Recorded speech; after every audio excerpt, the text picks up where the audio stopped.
Welcome to Biblioventures, Monsters and Ghosts. I am Edward G. Pettit of the Rosenbach Museum and Library in Philadelphia, Pennsylvania, and we're going on a biblioventure through the strange case of Dr. Jekyll and Mr. Hyde and A Christmas Carol.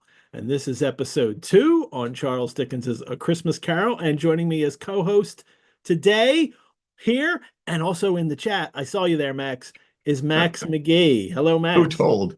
Hello, I have everybody. I have the chat up. I can see the chat. I just can't always get to all of it. Understood. Hello, everybody. It's good to see you online in the airwaves.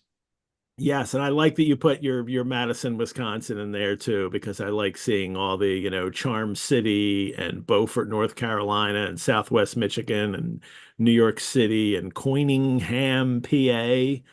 Merchantville, New Jersey, Westchester, PA, Richmond, Virginia, Denver, Huntington Beach, California, Surf City, USA, and New Mexico. So thank you everyone for watching this episode. If you're watching live right now, please like these videos and subscribe to the channel. But more importantly, have fun in the chat as you're doing already. If you're watching the recording, I also ask you to please like and subscribe. And if there's any new viewers there, especially on the recordings, welcome. I hope you enjoy the show. All the episodes are available to watch on our YouTube channel, so it's easy to catch up if you've missed any of them, or just watch them again any time. Benice is asking if you can pronounce Economowalk. Economowalk. Of See, course I I don't get the can. accent right in that middle there. It's Economowalk. a shibboleth. There you You go. may call it a shibboleth. All right. Well, everyone, we bring this show free to you of charge. But if you would please consider making a donation to the Rosenbach, it would be much appreciated. If you've already donated or joined as a member, and I know many of you have, thank you so much. That's how we get to do this show for free, because of your support for the Rosenbach. So if you've not already donated or become a member, I invite you to do so. And you can do that at our website, rosenbach.org. Before we start, it's time to learn how to drink like Dickens, right, Max? Absolutely. I'm Every going to get the episode. Dickens out of this. Go ahead. You have yours Oh, ready? I was just going to show and tell a little bit. Look at This that. is Beautiful. my variation of the Negus, which I am in an homage to Star Trek calling the Grand Negus. Okay. It is made with Oloroso sherry from the Jerez region, I believe, of the Jerez region of Spain. I also then, because I am wearing an ascot tonight, I'm using Cavassier as the cognac. There you go. So we're going to have some Spanish-French interaction here and see how that goes. My recipe is very simple. And every episode we feature a drink enjoyed by the Victorians. I'll also include Dickens' own recipes for punch in future episodes. Last week we enjoyed Pearl, delicious brew of beer, gin, spices, and sugar. And today's Negus, I named for Colonel Francis Negus in the 18th century. The story is he prevented Whigs and Tories were about to have a brawl, and he concocted this beverage and said, "No, instead have this delicious beverage," and they broke up the fight. It makes an appearance in many Dickens novels, Pickwick Papers, Dombey and Son, David Copperfield, Our Mutual Friend, Bleak House. And of course, today we'll see it at the Fezziwig Ball. I use ruby red, and I've got it to keep warm here in a little on a hot plate. Wrath. But I use ruby port, and very simple, no booze in it like I would do with the punches. It's just port and boiling water, a juice of a lemon, sugar, and I throw a little nutmeg on, because Dickens would have thrown nutmeg on. You added nutmeg, but you did it the real way, right? Yes, I used whole nutmeg, which interestingly enough comes with a shaker. So you can actually make yourself some like Clarbrun or LaCroix water. All you do is take a glass of water, shake the whole nutmeg over it, you've got your flavor. But no, I used a microplane, which very nearly microplaned my pinky off. And so, yes, shout out to all of the household managers. I saw a reference to Beatons in the chat, Carrie. And that actually is a great segue obviously you're saying what is cold boiled. If you have to ask in a British manual from the Victorian era, it's beef. No matter what, it's beef. If you're not specifying anything else, it's beef. So a meat sandwich, beef. But um, Mrs. Beeton, of course, addressed Negus in her 1861 manual. The ingredients are every pint of port wine, allow 1 quart of boiling water, 1 pound of sugar, 1 lemon, grated nutmeg to taste.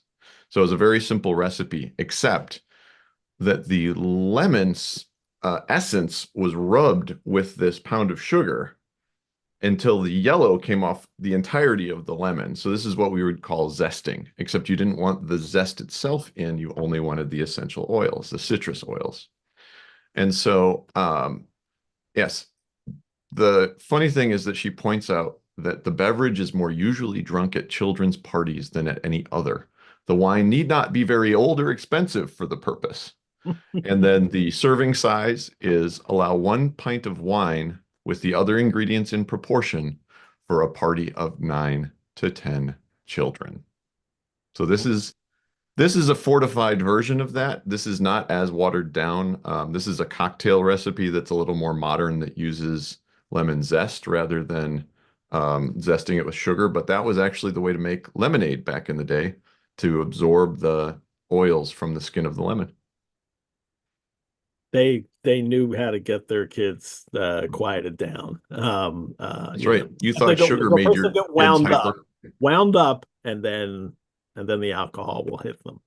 Um, everyone, you can find the recipes for drinking like Dickens in the YouTube description for the episodes. But if you register for the show, you'll receive the recipes in the episode emails I send every week. You can register for Biblioventures, Monsters and Ghosts at the Rosenbach website. Maximilian P. McGee is an aerospace engineer turned software developer. He is a reader and student of Sherlock Holmes, as well as Jules Verne, Charles Dickens, and anything sci-fi. As a computer scientist, Max is engaged in various enterprises to electronically analyze, dissect, and discuss literature in new and sometimes interesting ways. Max and his family love celebrating holiday traditions, making new ones, and rediscovering forgotten ones. He's a card-carrying Jelly of the Month Club member. Do you have that card there? Well, I was also going to point out that I am a Dickens fellow, Ooh, good. All right. which just means I've paid my dues. Yes. And he and his wife curate a Spotify holiday playlist of some 314 unique songs that run to over 14 hours. Max, I'm a big Christmas song fan, so they'll be on in our house nonstop for a couple months. Max was a co-host on our subscription-only series, Sherlock Mondays, The Hound of the Baskervilles, and also filled in for the Rosenbach's Pickwick Monthly for one episode, which I greatly appreciated. And so you can find the Pickwick Monthly episode on our YouTube channel. Welcome back, Max. Thank you very much. I would also point out that it was my first read through of Pickwick, so I was the least qualified host you've ever had. But I love also, the perspective was wonderful. thank you. I thoroughly enjoyed it, and I want to, compliment you and your staff on a wonderful way of engaging people in this literature that is not dead, in spite of the rumors to the contrary.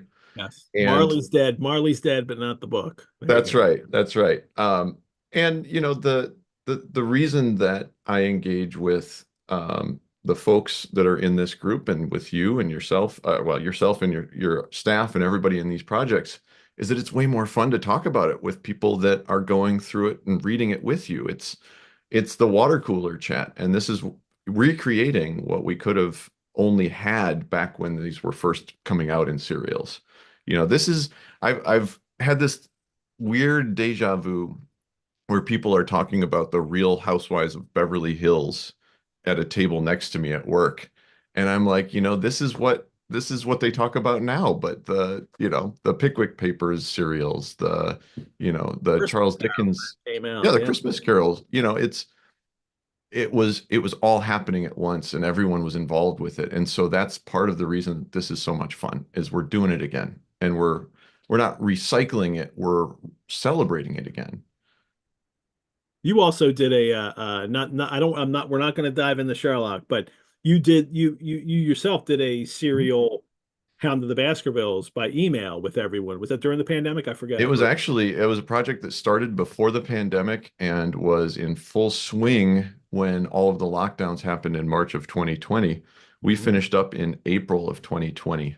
And so it was a very good introduction to communicating online. We did mostly via email. We would send out PDFs. This was a project that had happened via snail mail back in around the year 2000. Stanford University started. I wasn't aware of this when I started my project, but I discovered that Stanford University had a Dickens project Yeah. and a The Sherlock Sherlock. Holmes project. I have those Sherlock issues that were sent by Right. And print. they would mail them out in a manila Oh, envelope. It had to so cost wonderful. hundreds I know. even at It's that so time. cool. But yeah, we did it all with PDFs because all of the Hound of the Baskervilles by that point was in the public domain. Yeah. And so we couldn't have done an entire canon series the way that you did until Now, about this now year, all Sherlock's, public domain. right? I I did would an also email. give a quick shout out to the Scotland Yard Scion Society. Derek Belanger and I are the principal Necker chiefs, you might say. I have an So ascot on too. I believe you. You can't say it. So there you go. I can just do the beard and then the beard can be the ascot, just do that. Right. Right. And I will warn people to begin with, I cannot hold a candle to Olivia's amazing knowledge and background that she brought. Your discussion going deep on M.R. James and some of the other authors of the day in the history.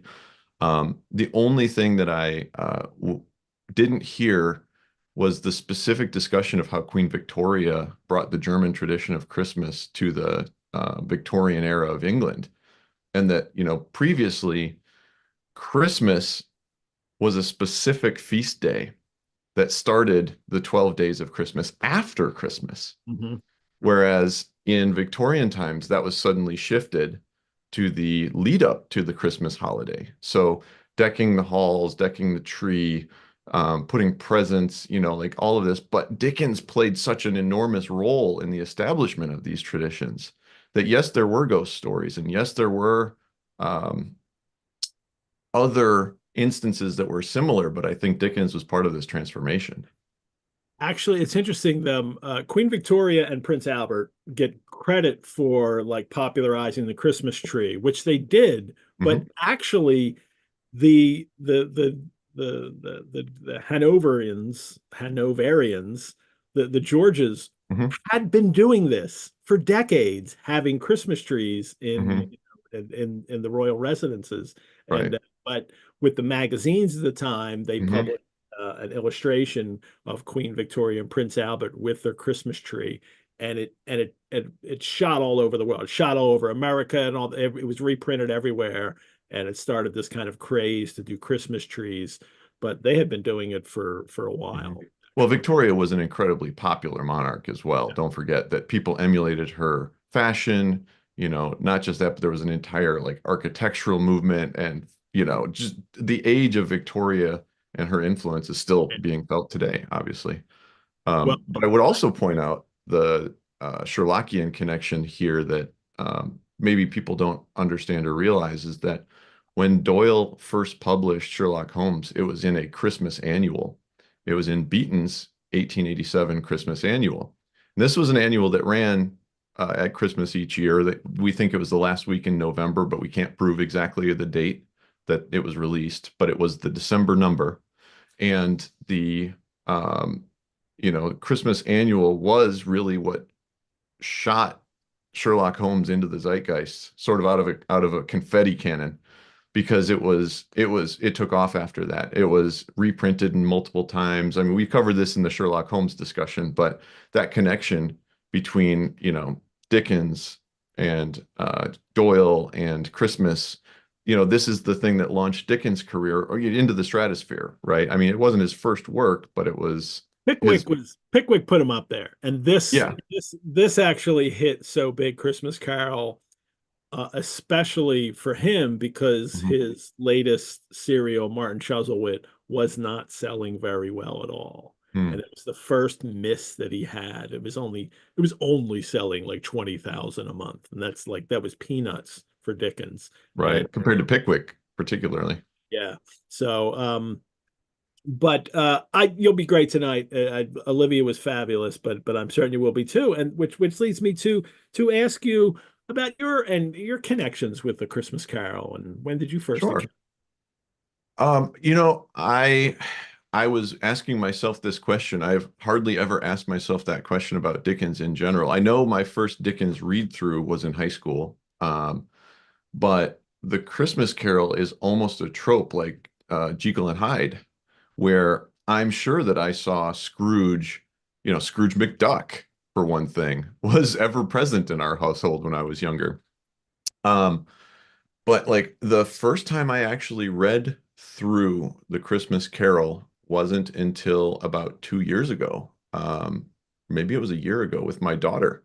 I started it at maybe 2 weeks before Christmas, and we were like, oh, we'll finish it. Oh, it's longer than I expected. We were still reading it well into the 12 days of Christmas, which being raised as an Episcopal, I understand you don't celebrate Christmas until Christmas. So I'm not putting that out there that I'm not really an observant. We do all sorts of advent calendars in our house. We love everything about the holidays. We've had a menorah, so we don't discriminate at our house. Any way to celebrate. But going back to it, I can't pinpoint, but I absolutely remember Michael Caine as Scrooge, and so I think it must have been the Muppet Christmas Carol for me. Mhm. I think they aired it on TV plenty. Um, but boy, was I primed for it. You know, I watched It's a Wonderful Life. I watched Scrooged before it was cool. I watched, or before I was old enough, really. Um, Lee Majors. It's yeah, one of the great movies in our house. Yeah. yeah. Well, and I specifically am calling out It's a Wonderful Life because they cribbed the story directly Yeah. from A Christmas Carol. You just don't know it because it wasn't a terrible person at the beginning. It was somebody who loses faith, which is, I think, another reason that it's compelling is that, you're rooting for, um, oh, what's his face?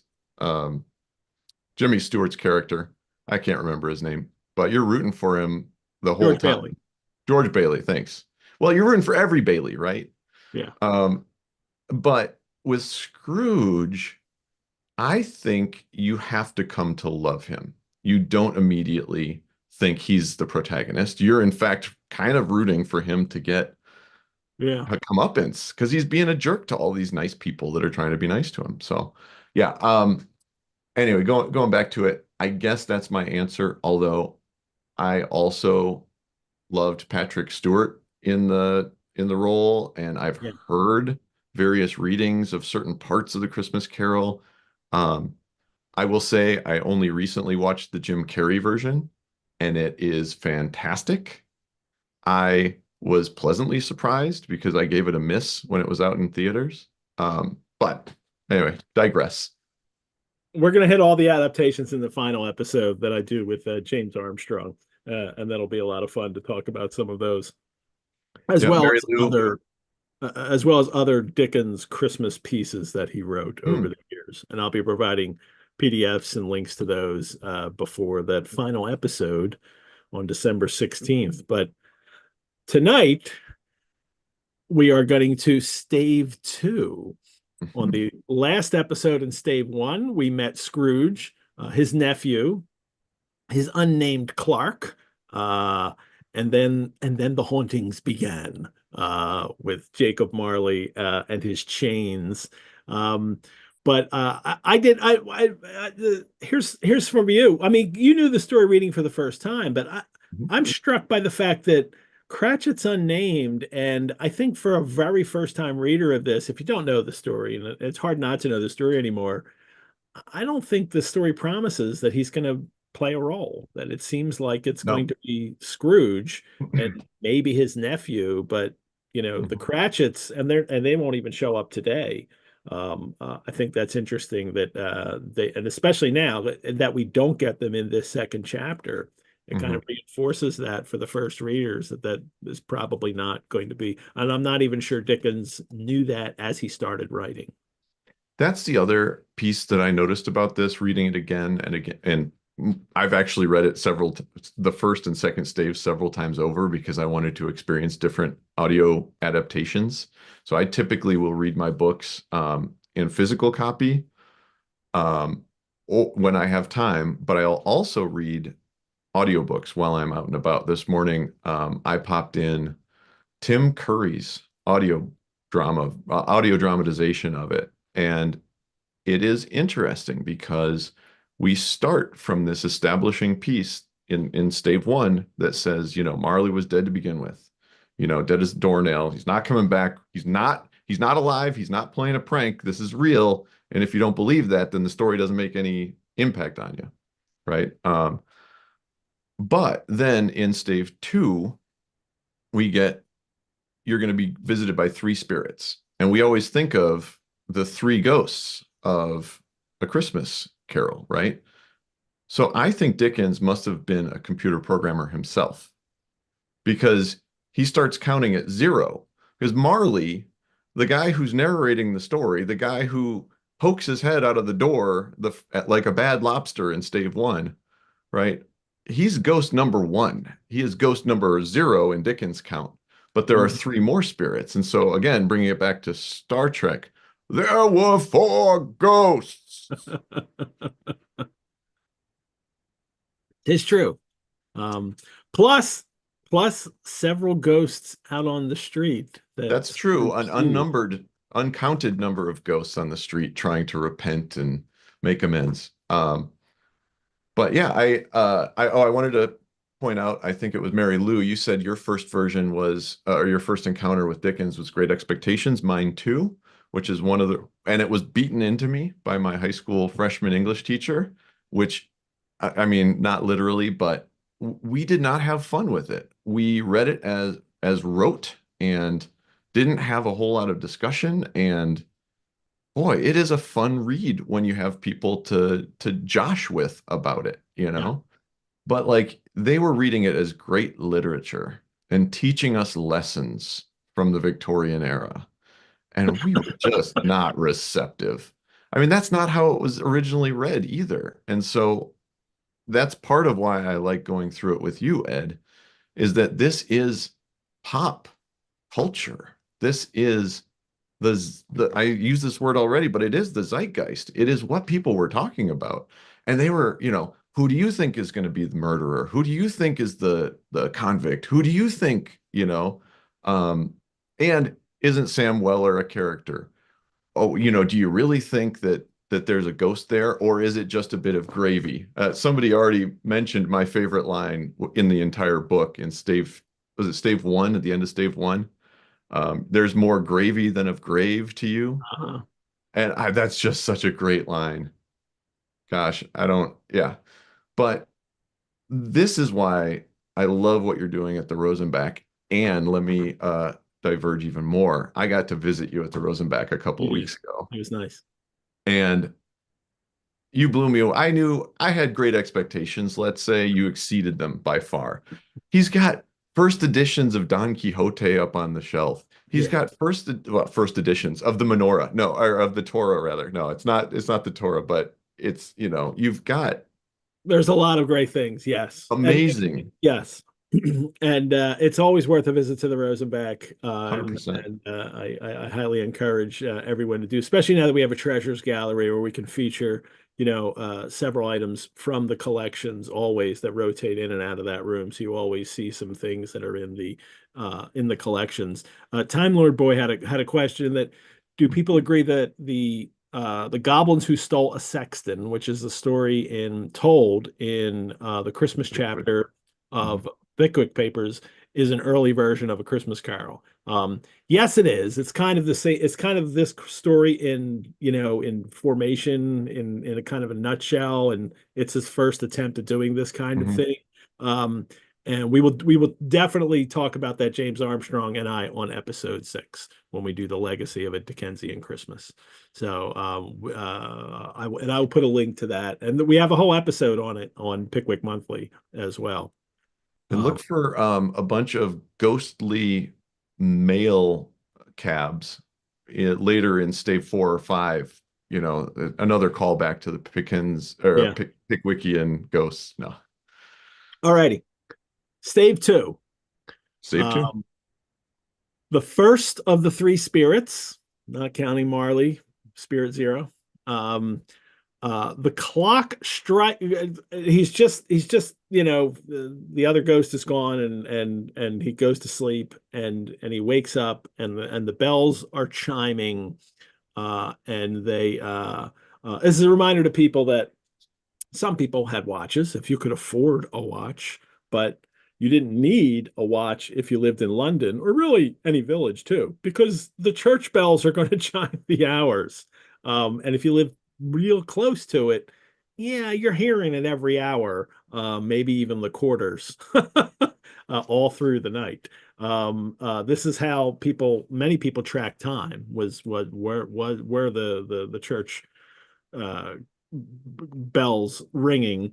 And this time the clock strikes 12, but Scrooge is 12. It was past 2 when he went to bed. The clock was wrong. Time is definitely askew here, Max. And we mentioned in the first where Marley says you're going to be visited on 3 successive nights. Right. And this first one has happened, and Scrooge knows that he went to bed past 2 that night. Right. Now it's back to 12. So The time, question is, it's very timey-wimey yes, yes, we all are through into the story. chronology, Yes. which that is one of the bailiwicks in which I dwell. And so Johanna Draper Carlson, who is one of the Sherlockians that I associate with, she's a Madisonian as well. She says, this way lays madness. No, I'm misquoting it. Anyway, that if you start dealing in chronology and wherever you are, it is not going to come out well for you. But there are two possibilities, right? Either time has rewound back 2 hours, or he slept through, and this is Scrooge's thought, slept through to the morning, and it's now chiming noon. And then we go into this whole thing about, oh, but it couldn't be dark during the day. Does he not know about eclipses, for one? But I would also say that earlier in the previous stave, we've seen that it was so dark and foggy, like this is the London fog, that they had to light candles in the window during the daytime. So it's not implausible that it could have been noon, just very, very dark. But we know that it's not, because uh, he wakes up and it's not Christmas Day, right? It is Christmas Eve again. We just don't know when. And it's very timey-wimey, wibbly-wobbly. And this will continue. There'll be more time played with in the next Mhm. chapter, and then I mean, it's time is fluid for the spirits. They can move at Mhm. will and go any place as I well. So would also argue retardedly, time that and space. we are out of time at this point. Yeah. And I don't mean it is running low. I mean we have now divorced ourselves from reality and we are on a separate plane. So we're maybe on the spectral plane, maybe on a dream plane, maybe on an alternate reality where things are again. What we find in this stave when we get a visitor is that cannot interact with this universe. We are in a different realm in a different time. And so my guess is that what's actually happened is we've already gone back in time. And he's waking up to the chimes of the midnight bell of Christmas Eve, well, rather Christmas morning at midnight, rather, um, of how many years prior do we think? Maybe 20, maybe 25? We don't really get We don't a know his sense. age. Yeah. Yeah, but I mean, he is an elderly, at least appearing man. He's more than 7 years old, we know. Um, that's as far as we can tell about his age, right? We don't have a specific number. We don't, but he is old, I think. And then He looks old. the Leech illustrations make it that, Mhm. and um Dickens certainly approved of those illustrations. Mhm. He checks the time by touching the spring of his repeater, and Mhm. this is a repeater watch. There'll be a link in the chat to a little video from YouTube of one of these. And before our, Casio calculator watches, I had one of those when I was 12. I And find them, I find digital watches amusing. yes. And long before watches and phones could do all sorts of marvelous things, there was just a regular mechanical watch that you would press the button down and it would chime out the hours, whatever it was. So the hours and then the quarters, depending on the time that it was. And that's what he has. One clarification that I didn't learn until later, because it said he touches the spring of his repeater, Mhm. I thought that this might have been like a silent thing that would like tap the number. The Mm-mm. spring is to wind it so that it Yeah, has enough juice to yeah. play the chime. And then it does the chimes. Yeah, It's basically a watch that has an additional chime that you have to kind of wind up yeah, in order to make it go. Um, so I was thinking to myself, yeah, this is like for when you're in the dark and you can touch it. Well, no, you're in the dark, you can hear it, you can make it go off and at any point, not just on the hour, because that's another distinction is that it's not just like an alarm on the hour. It will tell you on demand down to the minutes, I believe.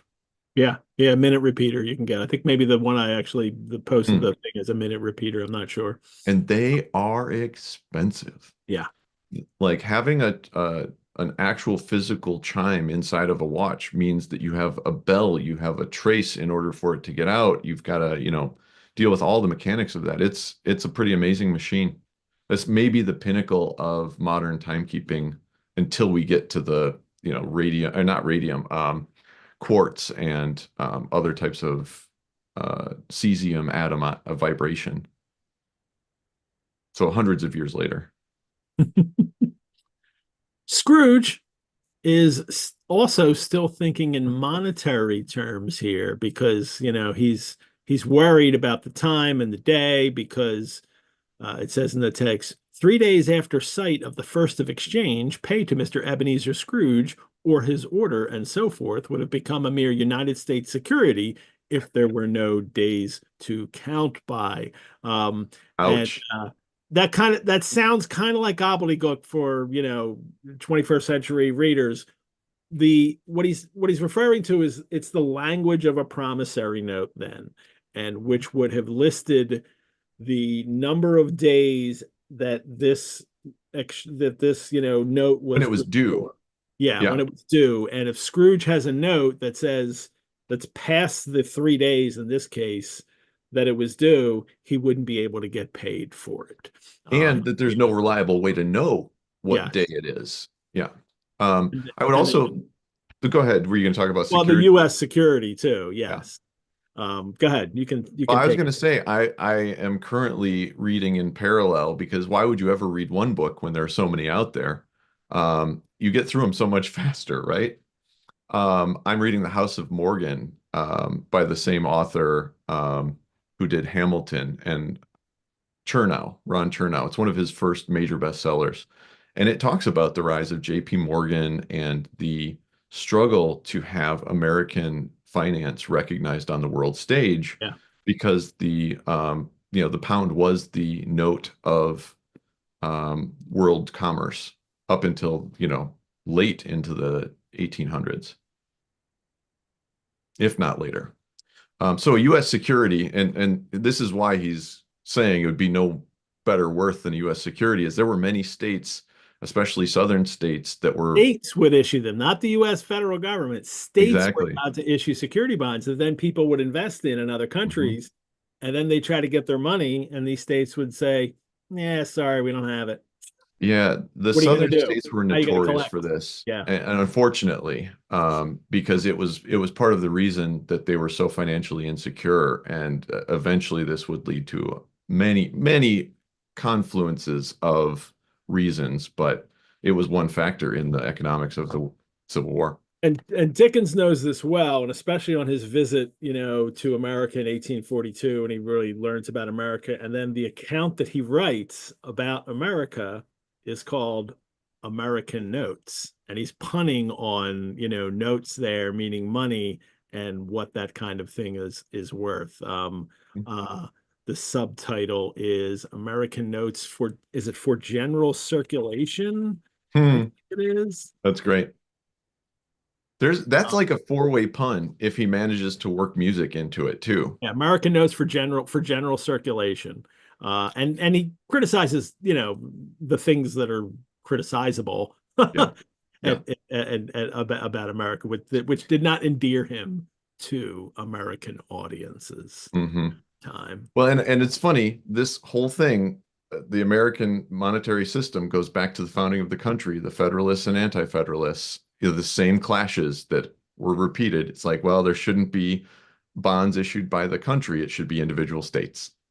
So anyway, so then Dickens makes fun of us. So hey, I think it's warranted. Well, Scrooge went to bed again after hearing these chimes in his watch and thought and thought and thought it over and over and over and could make nothing of it. The more he thought, the more perplexed he was, and the more he endeavored not to think, the more he thought. We've And all been there. we have, and that kind of repetition that goes on there is for me another sign that he understands how this is being heard, and he understands that people are going to read this story aloud. That's not the way you usually write a text that people are only reading to themselves, and he's very aware of this all throughout this text, as he is through all his books, as I mentioned, in the last episode, that he understands the aural, aural quality of his work and how it sounds to people as it's read out loud. Mhm. Scrooge wonders, of course, was it a dream or not that Marley Oh, comes referring to Marley. yes, Yeah. and visiting him. And and the but it was not. And then The much first spirit. like Marley, and then the spirit okay, yes. And then the first spirit arrives. Hmm. And just as it does, he spoke. Well, the bell sounds one, the melancholy one, and if it does, it rings, and then the light comes in the room, and there's all this light, and the curtains are drawn. And I love this detail, Max. He says he's face to face with the unearthly visitor who drew them, as close to it as I am to you, as I am now to you, and I'm standing in the spirit at your elbow. Did anybody else do one of these? Like, I know you're not there, but just on the off chance. It's a little creepy, but it also harkens back to what Marley has just told him, that there are times when sometimes I've been by you and watching you, and that's certainly creepy. But in a sense, all authors are by your shoulder as you're reading their words, especially if they're very active narrators like Dickens is. Well, a question though, is this Dickens or is this Marley? Um, because I think it must be Dickens, right? And I I've think heard it he's his said, own narrator in this, and I yeah, think he I've takes heard it on. said that Marley is the narrator, but I don't think that's true here, especially. Um, because it's a plain reading of what's happening in the scene from a Yeah, reserved observer. But it still makes me think of a ghost, you know. yeah, and well, he calls himself, he says, like, I am standing in the spirit at your elbow, like I am also a spirit. Narrators, There are five ghosts. author, now there's another, are also spirits in a sense, and he's playing with that idea. Um, Yeah. this spirit that visits now is unearthly, a strange figure, like a child, yet not so like a child as like an old man, like viewed, having the appearance of having receded from the view, like you're looking through the wrong end of a telescope, You know what this reminds me really of is weird. the forced perspective of the hobbits in Lord of the Rings a little bit, where you've got Gandalf up close, Ian McKellen, and then Yeah, there's, the hobbits that they aren't weird looking, but it's weird to see them in juxtaposition yeah, with the other person in frame. And so I've never seen this done in a way that's satisfying. I've not either, and it's really unusual, and there's no illustration, and I often think that like John Leach, the illustrator, probably figured I don't understand, I wouldn't know how to draw this. Yeah. It is clearly and then he says there's a real visual trick to it as well. And he says because the belt sparkled and glittered in one part, and then in another, and then Mm-hmm. the lights, that it fluctuates, Yeah. being now a thing with one arm and now with one leg, now with 20 legs. I mean, it's phantasmagoric in a You sense. know It's what it bizarre. reminds me of descriptions of angels in the Old Testament, Hmm. uh, where or another way to look at it would be some of the like great old ones from the Cthulhu mythos from I want to say H.R. Puff and stuff. That's not right. H.P. Lovecraft. H.P. Lovecraft, thank you. I Yeah, prefer that I prefer we Puff and can't stuff, but go we ahead. can't comprehend what's happening. Yeah.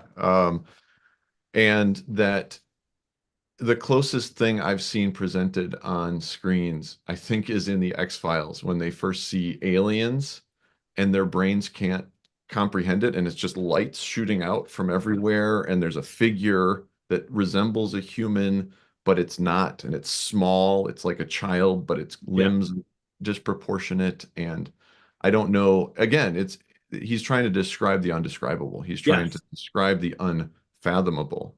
And I think it does a remarkable job in doing that. That like Mhm. I while I can't get an exact picture, I can get all these glimpses, and he gives us details too about Yeah. the hair is long and drawn back, but it's white, or down its back, but it's white. The face is not wrinkled. The arms are long and muscular, and the feet are delicately formed. The tunic is white, and then it's got the belt on with Mhm. holly. It's got a fresh green Friggin' holly in Holly. its Yeah. hand. And it's always That's a there's no, callback too to the holly that was mentioned, that anyone who says Merry Christmas should have holly stake driven through their heart. yeah. It's the second instance of holly that I can think of. There may have been a street scene or two, but And it's yeah, become in the Christmas traditions and the legends that the antiquarians are starting to uncover. They're talking about how holly is this, symbol of the Yule season, it and grows in the winter when nothing else does. it does, but they're It's probably green. yes, and they're probably there's no evidence for that, is what Yeah. I'm saying. There's no evidence that No, that's but it goes actually the back to the case. Druids, right? But It goes back to the there was earthworm. no evidence for that either. But they were making up these. They Okay. were trying to figure out these older legends I and will also say, coming up though, with them. there may not be evidence for it, but there certainly is tradition for it. That we think of Druids as having harvested Yes, mistletoe and holly and used a scythe, right? and in the 18th and 19th century, when the antiquarians were trying to figure out how Christmas was celebrated in the past, these were the things that they came up with. And part of their evidence were just people saying that it was, which could have been, which can be might be all the evidence you need. It was just this long memory, passed down traditions, and Also, then remember, we're you, talking to the people. We're not talking to the experts. We're talking to people who would have had this as, and I mean this is vocabulary they understood. And the other thing that maybe we didn't touch on exactly in the previous episode is the connection between death and birth, the connection between the death of the year, the rebirth of the new year. And so, Father Time and the year outgoing is dying. Well, the year incoming is a newborn. And so this is a cycle of reincarnation in some yeah, cultures, but for us, it's it's the time to think about how do we want to live our lives. Like this is really what the story is about, right? It's repentance. It is being redeemed. It is there are many traditions where the idea is that no matter how bad you've been, that the first step is admitting what you've done and making up for it or recovering from that, let's say. Um, there is a concept in specific. I now let me digress once again. The image that I have of Scrooge especially when his nephew comes to talk to him and says, I want you to come. He's a good day, no thank you. And he's in the counting house. It reminds me of a story. I don't know if anybody else has read it. Bartleby the Scrivener. I believe that's a Melville. Oh yeah, Where he's basically just says no thank you all the time. Like I would I prefer not prefer to. not to. Yes, Yes. And that's what I hear Scrooge say several times over, right? Like the when Marley comes in, he's like, in a I'd mean rather way. not. In a mean way, though. Yeah, Bartleby's well, in the very mean way in the beginning, but now with Marley, he says, I'd prefer not to if we could do it yes, any other way, right? yeah. And then he says it to the first ghost, and he's like, can we not? Like, can we go home? And this is the constant refrain. And so I don't know, like again, just twigged on that, but this um the concept too of again, I looked this up because I wanted to know. I wondered if Scrooge was meant to be, again, being an accounting house, any sort of like Jewish caricature. I didn't really see it, but I was kind of like Christmas story, Hanukkah time, but many scholars have said no. If Dickens had wanted Scrooge to be portrayed as Jewish, he would have Yes, specifically and explicitly made him yeah. Jewish, which is What absolutely you did with Fagin, yeah, and yeah. Clive Fagin is for is the prototype, right? Or antitype or whatever you want to call it. But there are instances where Jewish teaching uses this story as an illustration of the concept of teshuvah, which I wasn't familiar with, but it's this repentance. It's hmm uh, that you can turn your life around no matter how bad it is. And so I think it's interesting that we, are crossing this boundary at the end of the year. It's not the end of the year though, it's Christmas. And that's an interesting change. Because New Year's Day has always been that I've got a resolution. I'm going to do Well, this for year better us, than last year. and for us, but this Yeah. and this year calendar change is fairly new. It's really 18th Yeah. It was century what, for the like European world because it used to be Easter. March? Yeah, it was March. Yeah, it was Yeah. that was the change in the world at the time.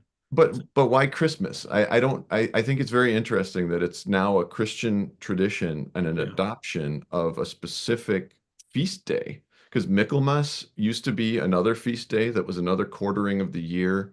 I don't remember the springtime one, but there were a couple more big oh, Easter, of course, in the spring, and yeah. then another. But these were all like sort of at the same level for a long time. They were religious feasts and religious sacrifice days. This is the rebirth time, and it's that Mhm. kind of birth of something new, and it's in more than just the Christian Yeah. Oh, absolutely. It's a tradition traditions. that has continued. And for the particular look of the Ghost of Christmas Past, um, is maybe based Dickens may have based it on the look of the Christkindl, the German Mm. Christkindl, in which is a child that comes and usually with the candles on the head Mhm. and Mhm. the A young, wreath of candles, right? yeah, in a white dress, and that Christkindl word kind of morphs into Kris Kringle, of course, and becomes, and then it gets associated with Santa Claus. Is Um, Kris Kringle I thought it was okay. That's interesting. Yeah, I was thinking of Saint Nick and Sinterklaas. Yeah. Yes. And it all gets mashed together. Yeah. Everything gets kind of mashed Right. together. And And remember, even back in Dickens' day, this was a commercial holiday too. They well, were it's selling becoming one. books. Yes, it's They were very much selling becoming one. magazines. Yeah. They were Yeah. selling, whatever you could, like turkeys and butchers, the Black Friday thing, that's existed for a long time. Someone mentioned in the chat earlier that about Christmas starting in October and all that, and people complain about the Christmas creep. I kid you not. I once came across something in a newspaper in the 19th century, maybe the mid 19th century, in which someone was complaining in September that the stores were putting out the New Year's and Christmas books, and like, you Yeah. can't believe they're putting this stuff out now.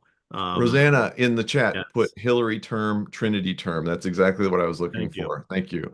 Yeah, it's the sort of quartering of the year. Yeah, But you know what? Your point is fantastic that these are problems that we've had for time immemorial, like these kids today, they're reading too much. I've heard that one, like when the books came out, it's like these kids are reading, they're going to ruin their eyesight. And now it's like we can't get them to stop watching TV. They need to go read.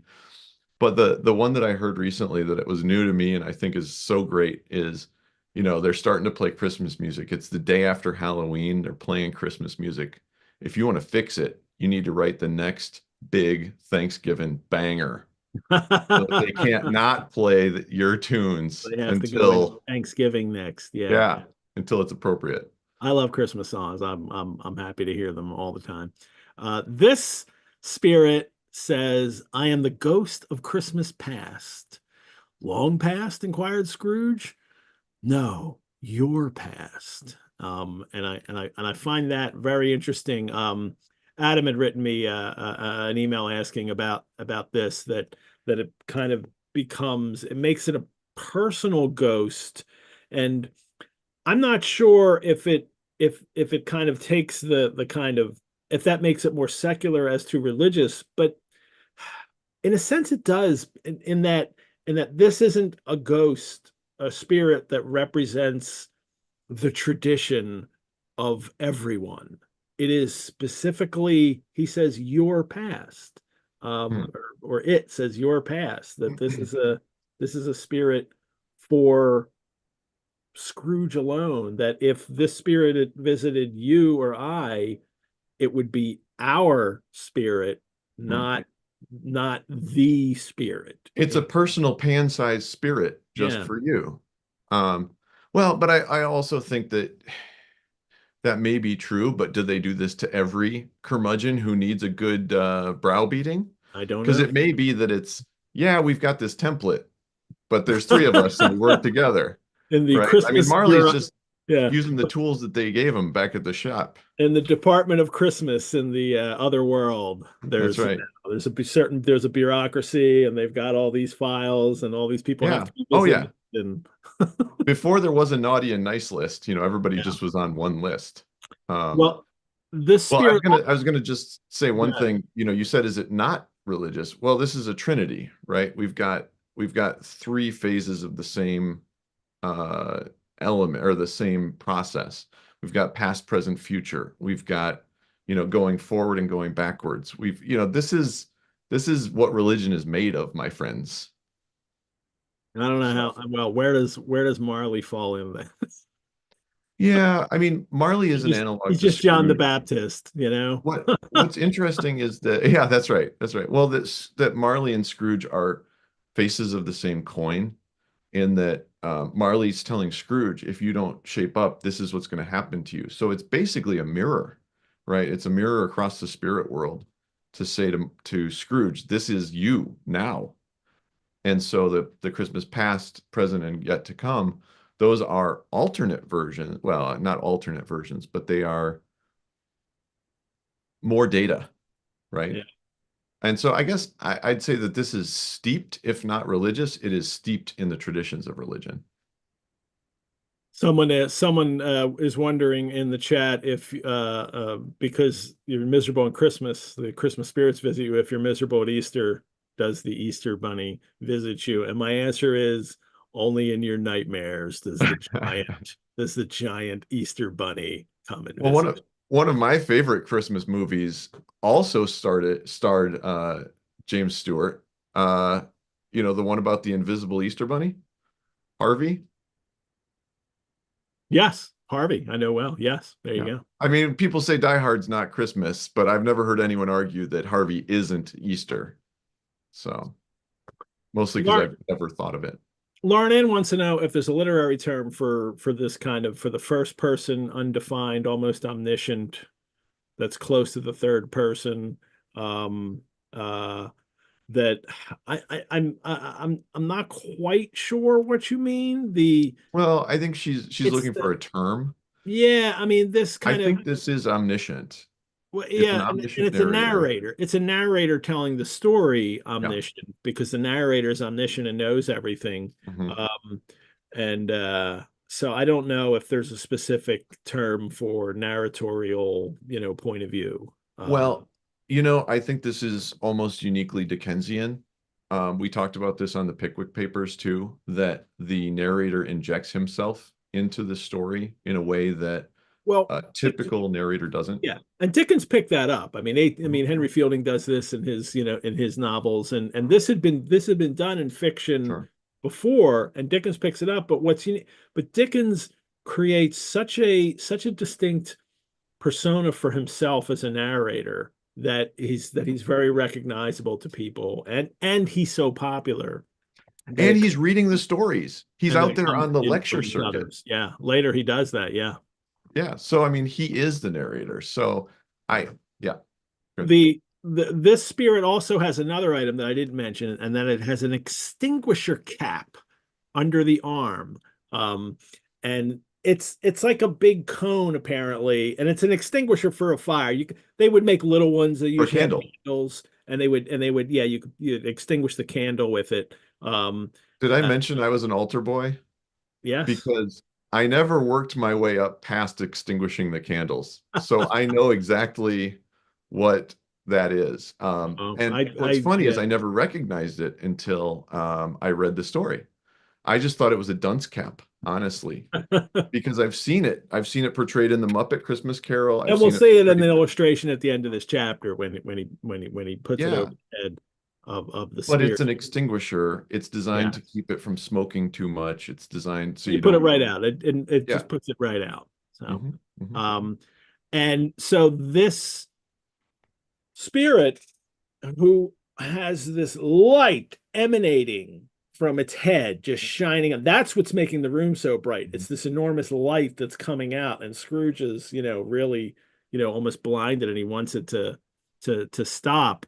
But the ghost actually says to him, "Would you so soon put out with worldly hands the light I give? Is it not enough that you were one of those whose passions made this cap, this extinguisher cap, and forced me through the whole trains of years to wear it low upon my brow?" That and so the idea that, and again, this is like a personal ghost in a sense. Scrooge is the kind of person that his passions, his aversity to life and other humans has created the cap that blocks out not the light of this spirit, but what we learn is it's also the light of his memories, Hmm. Hmm. because that's what this spirit can give, and that's what is can be seen because of this light.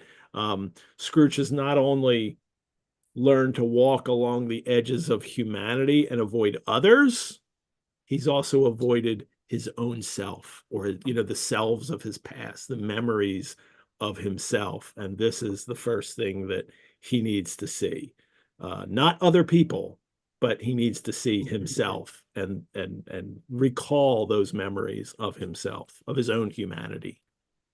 I'd also point out that the specifics of the Ghost of Christmas Past or Spirit of Christmas Past, that what it's not a flame. Like there are many portrayals where there's like fire coming out of the head because that was, the only thing. It's a bright, clear jet of light, which is Yeah. visible when they are Mhm. not wearing the dunce cap Yeah. or the extinguisher. And so this is a light of, as you say, it's a light of clarity. It's a light of memory, and it's the light of the joy of the past that he has suppressed Yeah. all these years. Well, the spirit tells him it's for his, it has come for his welfare, and he doesn't seem to like that. And then it says, "Your reclamation, then take heed." Reclamation's got a bit more of a religious tone to it, Mhm. than just welfare. Yeah. Well, it's also the death, right? That reclamation of the soul. Yeah. Let me take this moment to thank all of you for watching this episode. As a nonprofit organization, the Rosenbach Museum and Library depends on the generosity of friends and supporters like you to keep programs like this free and accessible to hundreds of fellow biblioventurers worldwide. I hope you will consider supporting the Rosenbach and this show by donation which you can do at our website. Or you can become a member. Membership gives you free museum admission, discounts on programs and courses, exclusive invitations to member-only events, and early access to registration. You can learn more about how to become a member on our website. And we are continuing our special offer for new members. If you become a member the day of a live stream of the show, so this calendar day, if you become a member, you will receive an additional month added to your membership. That's 13 months instead of 12, and we'll run this special throughout. We ran it through Jekyll and Hyde, and now we're running it through our Christmas Carol. And I want to thank all of you who have donated or joined as members and helped us take this Biblioventure. And special thanks to new members who have taken advantage of this special 13-month offer.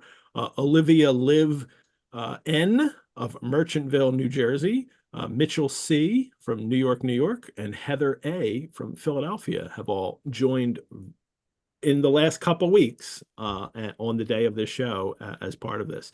There are lots of great programs and courses at the Rosenbach, and while many are sold out, you can still visit the Rosenbach if you are in Philadelphia area and enjoy our Treasures Gallery featuring literature of Great Britain and Ireland in our collections.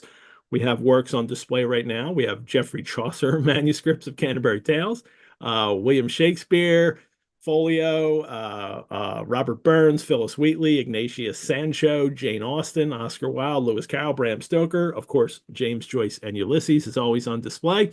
You can schedule a time for a guided tour and see our historic house, or you can just drop in and view our treasures exhibition.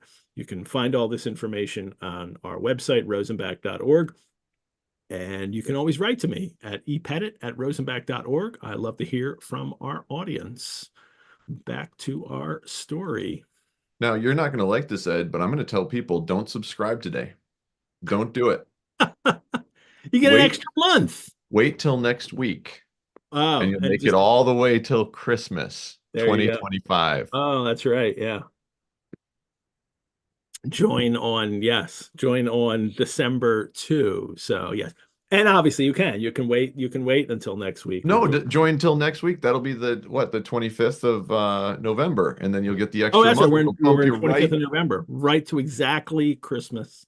And then I'll tell you, this is a secret. When the ghost comes for you, you get 2 extra days. That's it. There you go.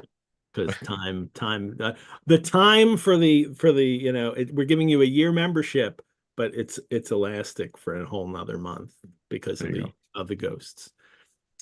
Well, this spirit says, "Touch my hand here," and they go off, through the wall, Peter Pan style, and they go flying, and they're immediately over a field.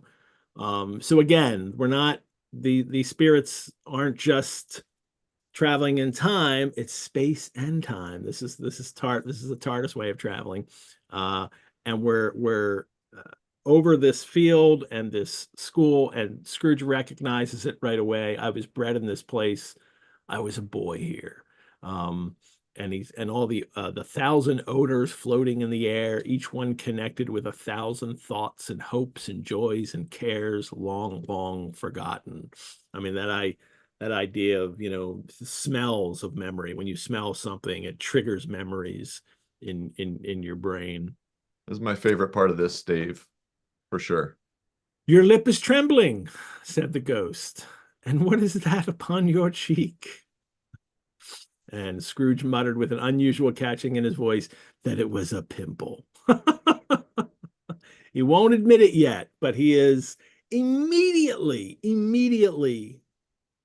affected by seeing his past and the memories of his childhood, which will bring to him, which aren't all joyful. Those memories are causing him to feel something other than annoyance and anger at the world.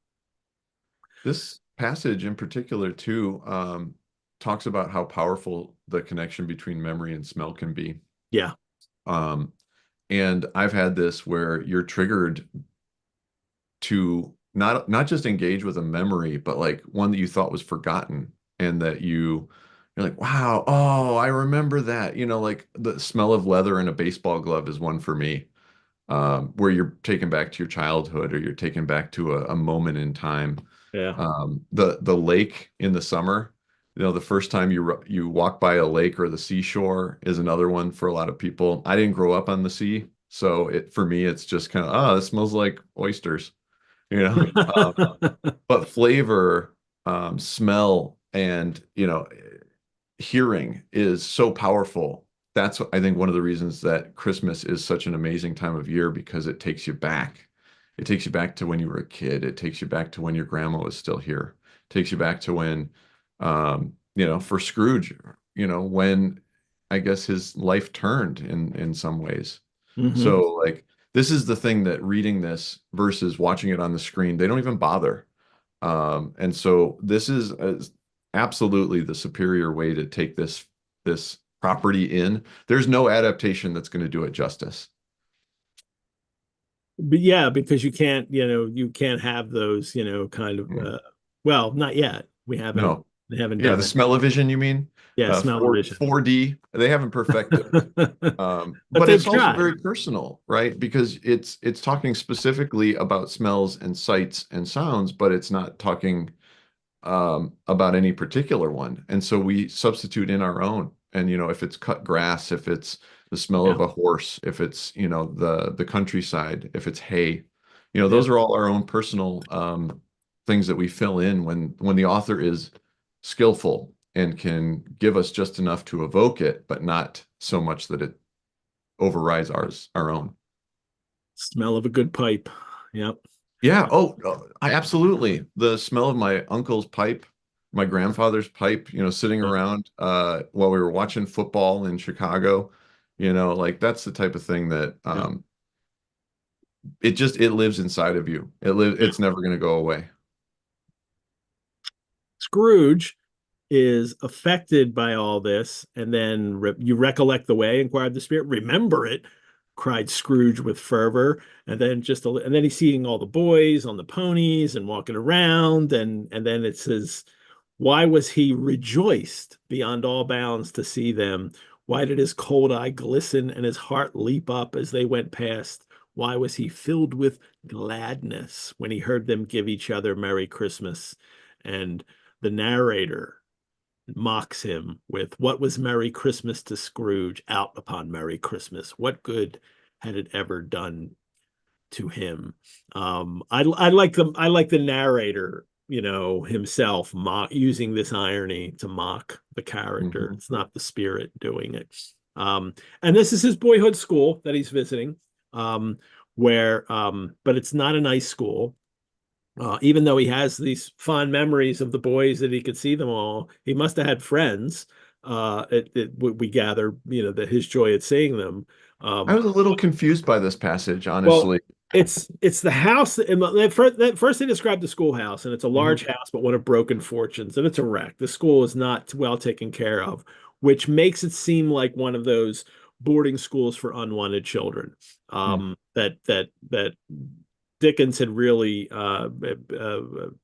taken to task in Nicholas Nickleby in the Yorkshire schools, where these children are sent off. It's Do the Boys Hall, and in that novel, and Wackford Squeers is the teacher, and these children are sent there because most of them are bastards, Mhm. and the fathers want to get rid of them, or they're just unwanted by the family, and they're sent there. But here, and we learn that Scrooge's father has sent him here, and he doesn't get to go home for holidays. So when we see him being lonely here with these books, Mhm. it's because the other boys at least got to go home for the holiday, and Mhm. he was always left alone. He didn't get to go home for the holidays. So we see him at the worst moment when he's left alone in this rundown And there's school no all teachers by there himself. either, which is Now, remarkable. Just he's alone in the school. yes, he's just sitting there alone. A lonely boy was reading near a feeble fire. But even just and Scrooge thinks of himself as this, and he sobs.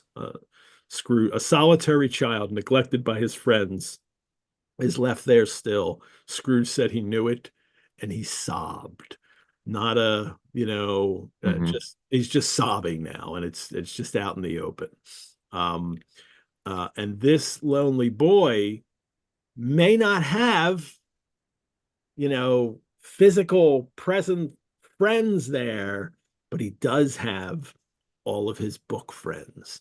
And we learn that this young Scrooge retreats from the world into his books. And I love that he sees them all. I love that they're literally there. It's not Hmm. like, oh, and I love them and I love these stories. It's like, why, it's Alibaba. He's right there at the window. I can and he's seeing them in his memory. He doesn't see himself reading it, just like thinking of them. He sees the memory that he has, because when he was a child, he could envision them all around him, these characters from the books, and that's what he's seeing in the memory as well. um All right, I don't know the references to Valentine and his poor brother Orson. Is that Valentine and Orson were a well-known story at the time that Dickens knew very well, and they're separated at birth, and I think it's Orson grows up I think he's taken by a she-wolf and ah, raised with wolves, and so he's like a feral child, and then they're reunited later in life. Uh, hmm, uh, but all the Alibaba stuff from the Thousand and One Nights, Arabian Nights? Yeah. this is all This is all right out of Dickens's own life too. These are his favorite books when he was a child. In the in John Forster's biography of Dickens, in which he reprints some of Dickens's own memoir that Dickens was compiling on himself, Forster writes, "The queer small boy was indeed his very self." He means this is about Dickens. He was very little and a very sickly boy. He was subject to attacks of violent spasm, which disabled him from any active exertion. He was never a good little cricket player. He was never a first-rate hand at marbles or peg top or prisoner's base, but he had great pleasure in watching the other boys, officers' sons for the most part, at these games, reading while they played. And he had always the belief that this early sickness had brought to himself one inestimable advantage in the circumstance of his weak health, having strongly inclined him to reading. Um, in David Copperfield, the most autobiographical novel that Dickens writes, it's really kind of about him, with especially the scenes of David as a child. Um, Dickens wrote, this is David Copperfield narrating, "My father had left a small collection of books in a little room upstairs to which I had access, and which nobody else in our house ever troubled. From that blessed little room, Roderick Random, Peregrine Pickle, Humphrey Clinker, Tom Jones, the Vicar of Wakefield, Don Quixote, Gil Blas, and Robinson Crusoe came out, like this happening in this story too, a glorious host to keep me company.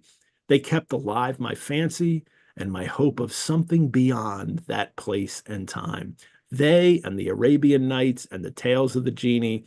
It is curious to me how I could ever have consoled myself under my small troubles, which were great troubles to me, by impersonating my favorite characters in them." And he's cast it. This is before he's written David Copperfield, and he's casting this into the young Scrooge as well. This is Dickens as a child reading, and how he imagines all the characters around him keeping him company. In Dickens' case, because he couldn't go out and run around and play. Um, and and Scrooge is just, overwhelmed with this, between laughing and crying. And, it's just to see his heightened and excited face would have been a surprise to his business friends in the city. hmm. Um, he is really affected by this right off the bat. Um, and he, in pity for his former self, poor boy, he says, and cried again. This is the first person that he has to feel for, is himself, and Hmm. before he can go out and connect with others. And that's what these memories are enabling him to do. He wished he could have rewarded the boy who sang the Christmas carol at his door last night, he tells the spirit. Right. Well, he's also finally allowing himself to feel those feelings that he's been repressing so Yeah, long. That it's yeah, not just about, oh, I had a bad childhood or what have you. It was all of it. It's that he is now revisiting it. Because if you think about what we're really saying here is he's potentially having a dream.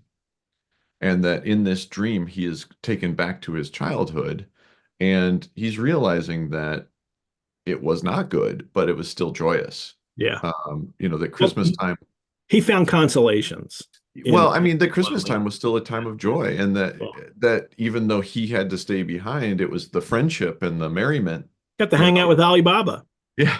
Well, and here's another fun thing is Robinson Crusoe's parrot, you know? my daughter and I are reading Robinson Crusoe for the first time, I will say, at bedtime. Interesting. So like we are still stuck on the island and we have not met Friday yet. No. His man Friday. So spoiler alert, I'm not going to let her know. But yeah, this One is of the one of Dickens's favorites, and yeah, it's one of the Victorians' favorites. Alibaba between the Arabian Nights and Robinson Crusoe, they are easily the two most referenced works in all of his books. Hmm. Almost every book has a reference to one of those two at some point in there. Especially Robinson Crusoe is the one I always notice, constantly referencing that book all through his Wilkie work. Collins in The Moonstone had one character who just was constantly obsessed with reading Robinson Crusoe. He was kind Yeah, of a jerk. And so like, I'm like, well, let's see what this Robinson Crusoe has to offer. So far, it is a slog, but it's great for a bedtime story yeah. because It's my not daughter is what we asleep. expect for a children's adventure story now. And it's not a Yeah. children's adventure story. It was never written as that. Uh, No, no. it's a story about somebody's, spiritual journey and, that's what and religious journey. Yeah. Absolutely. Yeah. But I Um, mean, it's also the but it has repentance. the adventure stuff. Yeah. On the island, he's got to make his way. And that was the exciting part that really appealed to, a lot of Mhm. people then and still does now, even. Yeah. All righty. Um, things change and suddenly everything kind of the room, the panel shrunk, the windows cracked, fragments of plaster fell out. This made me think of the time lapse in the movie of the Time Machine, the George Powell version Oh from yeah. Things 1960. start falling off Things the are walls changing and around him as the time yeah. machine is going through time. Um, and it's fascinating that Dickens would think of this time lapse thing where things will change as you're watching them age and change in a speeded up way. Yes. It was Uh, very cinematic in yeah. the way that he described it. And in fact, that's one of the things that I really appreciated about the 2009 um, Christmas Carol. This is the animated one from Robert Zemeckis, starred Uh, Jim Carrey. I mentioned it earlier. Is that there are these little inside references like that were taken directly from the text. And I was telling my wife and daughter who were watching it with me, like, oh, that's right from here. Let me read you this piece. And, but they take it one step further and they do that throughout the movie. They have places where there's like 7 years elapsed between the death of Marley and tonight. And there's a sign at the very beginning that cracks and the paint peels off of it, and the M from Marley, you know, cranks down and almost falls off. And that's 7 years later. It shows us the decline in, 7 years. Um, yeah, sorry. Please that's continue. okay. Um, and now the next memory he has is when his sister comes to bring him home. I have come to bring you home, dear brother. Home, little fan, returned the boy. And then she says, never to come back here, but first we'll be together all the Christmas long and have the merriest time in the world. Um, it's interesting that he calls her Fan in the story because Dickens's older sister, and the oldest of the family, was Fanny. She was two This years is the old. younger sister in the story. Yeah, and she's 2 years older than him, and in real life, Dickens' sister, and she also had a son who was born with a handicap and died as a child. Hmm. But not before this story. He dies in 1849. His mother actually dies in 1848 after this story. He So really takes cosplay seriously. yeah, this is kind of a little, prophetic in a sense. Well, it's not prophetic, but I think the sister, and he gives It parallels. and he's clearly thinking of his sister as he's writing this passage and this closeness that he has. And then, but in Scrooge's story, the ghost reminds him she died a woman and had as I think children, because now it's his nephew Reminding him. who we've met. Yes. Yeah, Because it's not just, and remember that guy? No, it's like, didn't she have kids? Yeah. people Let's him that come Scrooge to the has conclusion himself. people that Scrooge is not connected to anymore. Now he's becoming connected to them throughout this. And now cut to, they're in a warehouse. This is a hard cut. This isn't a, you know, they are left the school behind, and now they're in a busy thoroughfare of a city. And then they go to this warehouse door, and an old gentleman in a Welsh wig, or a Welch wig, depending on your. He changed the Welch to Welsh later in a later edition. He originally spelled it Welch. It's the same word. That's just the way he was spelling it early, and which is like a wool cap. That's what they call it, a Welsh wig. Then, and it's old Fezziwig. A comfortable, oily, rich, fat, jovial voice he has. Fezziwig, and he also has he's sitting at this big desk, and I don't have the passage here, but where is which is taller, laid down his pen. Oh, he laughed all over himself, from his shoes to his organ of benevolence. Now, hey, settle down. Organ of benevolence might not mean what you would think it would mean today.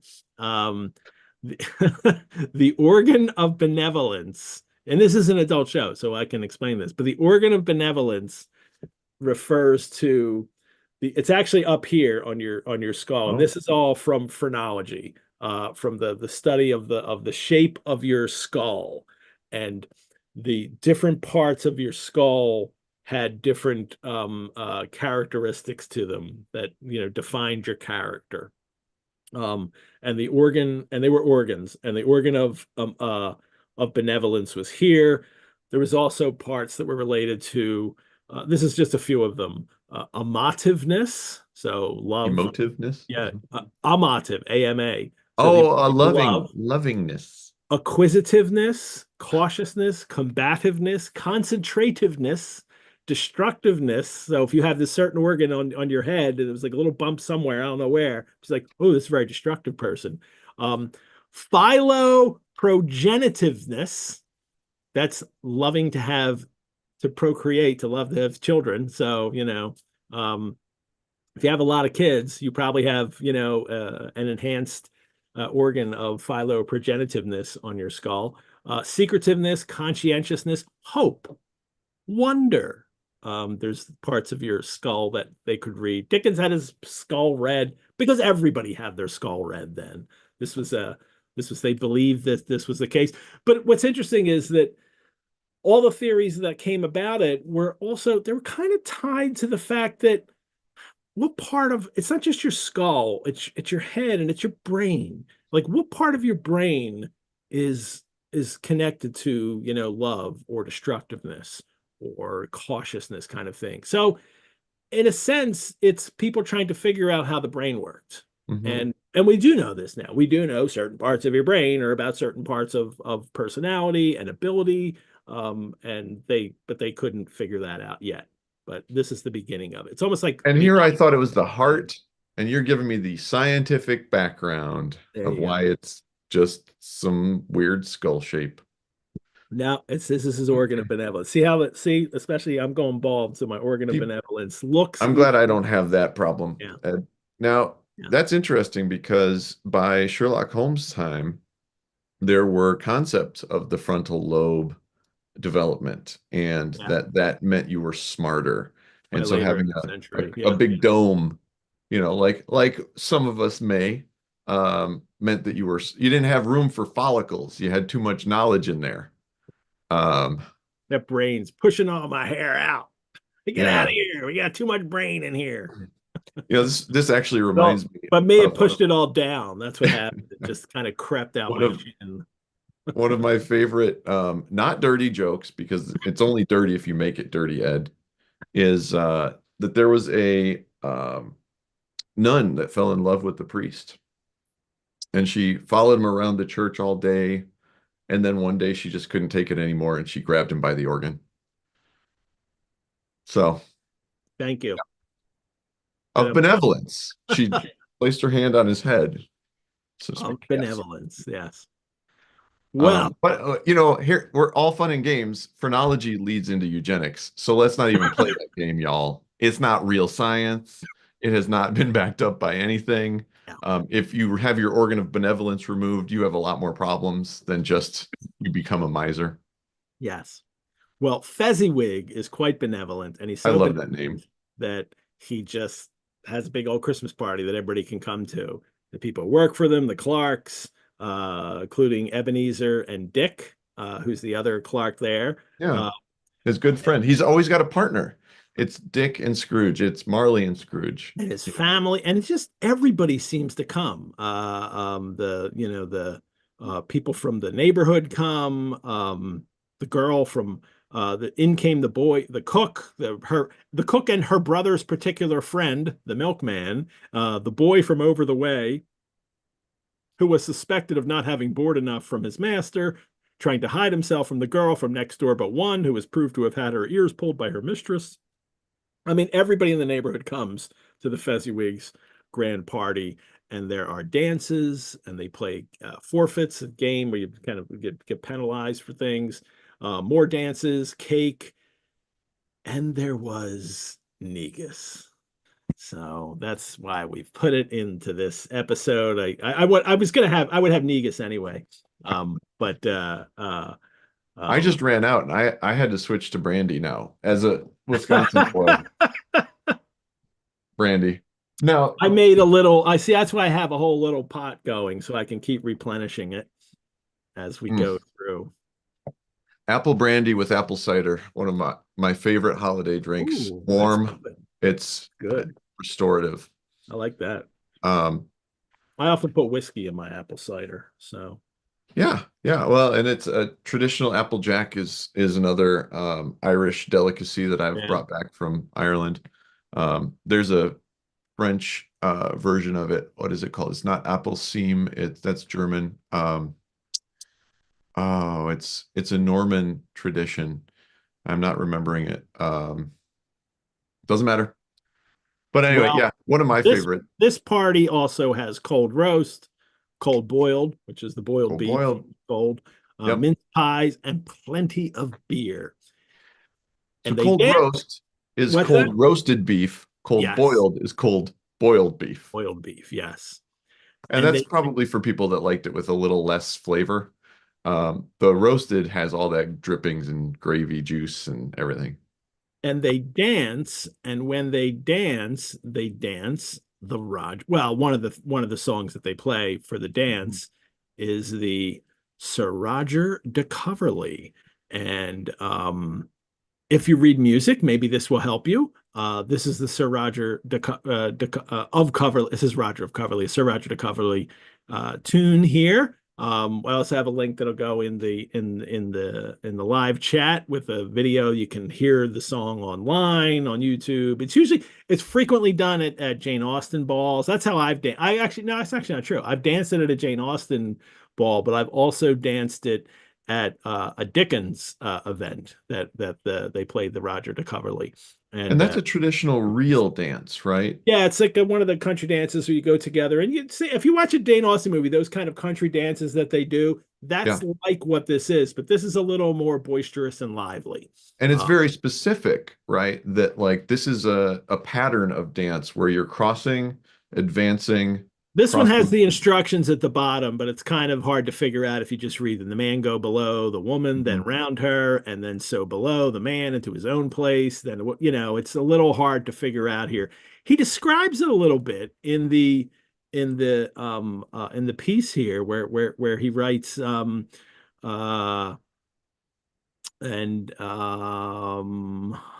can I just point out that we've Yeah. got one spirit whose head is issuing a jet of bright white light. And now Fezziwig's calves are glowing Glowing as he dances. Positive light appeared as to he's issue from his dancing. calves. And there's also, this is the illustration that begins the book from John Leach. And here it is. Here's the cover page, and this is the Fezziwig Ball right next to it. Mr. Fezziwig's Ball. And Um, thank you for pointing out too that those are hand-colored illustrations. yeah, they're hand colored. That just makes it even so much more amazing. Little Like, assembly line. Everybody sat, and somebody did the yellow, and then pass it on, then the blue, and then the red, and then the green.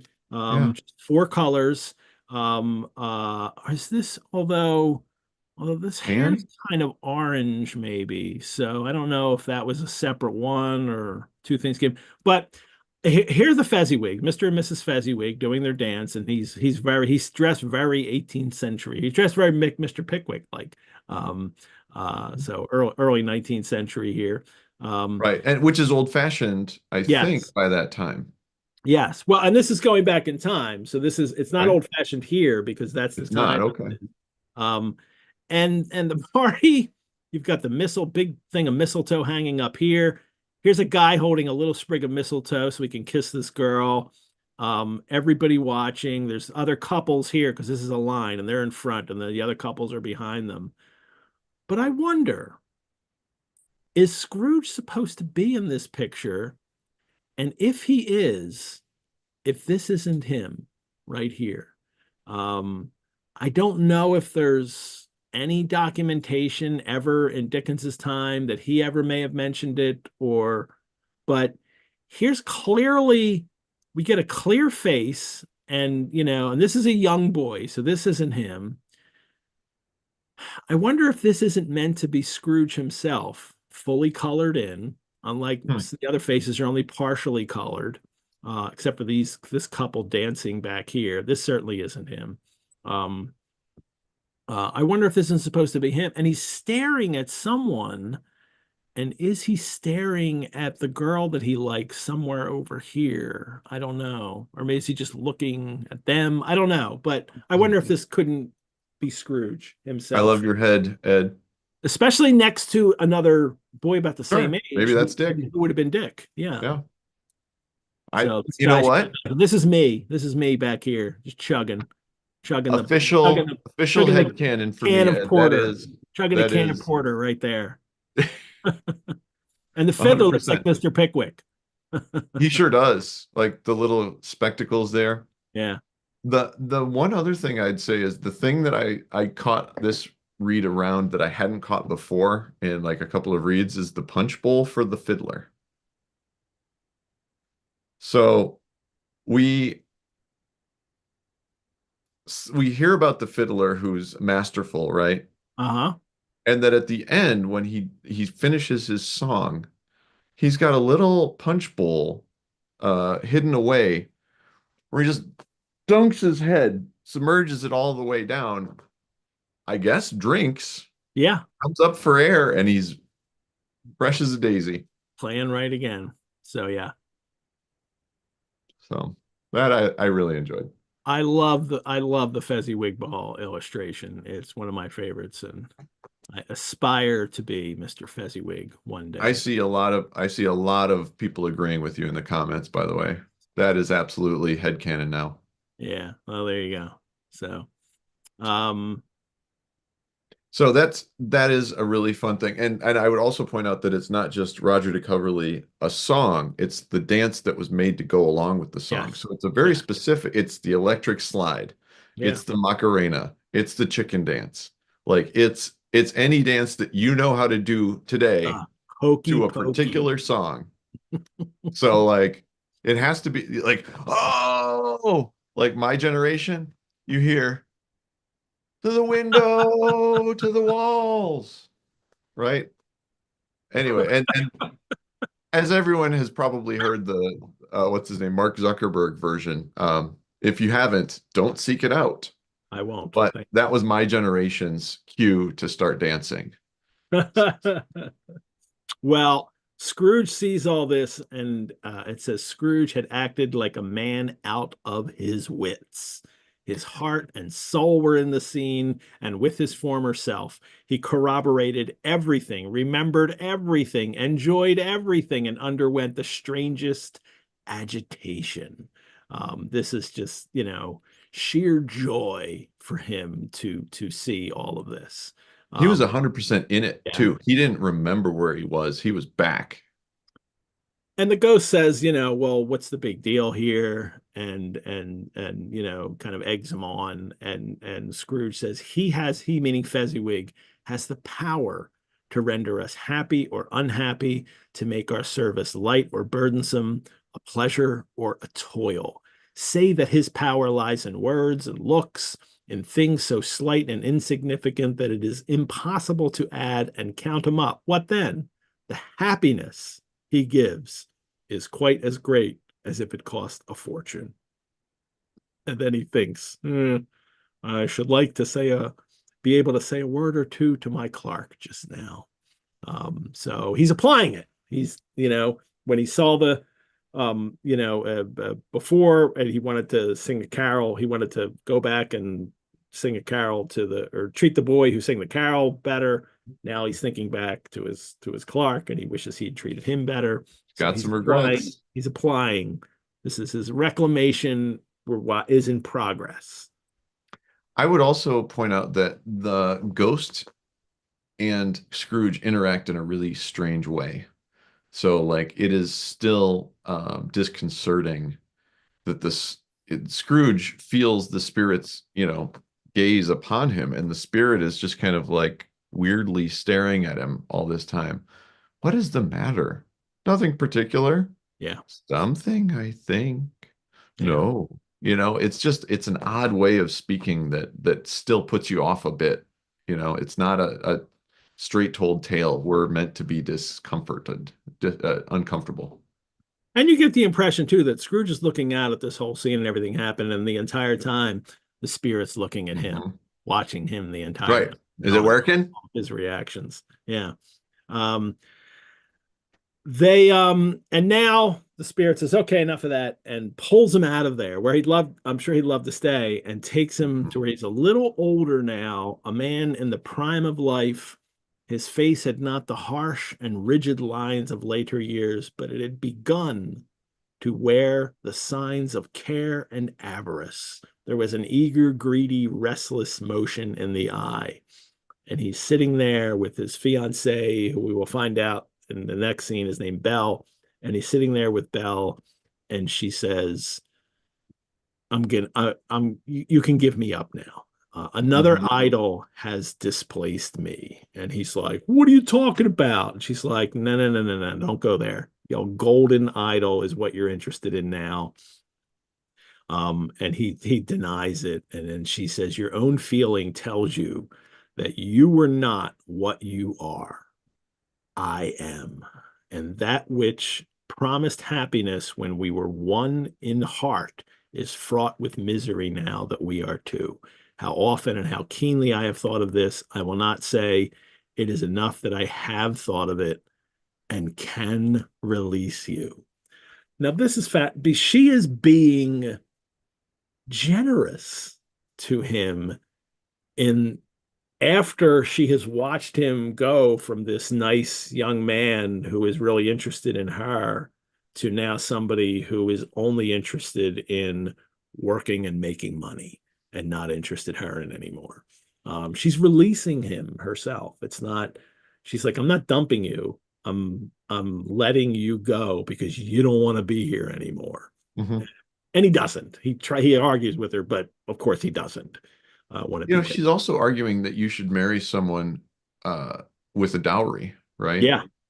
And he doesn't, though. She says, it's like, you wouldn't pick me now. I don't have a dowry. And if because that's the kind of guy you are.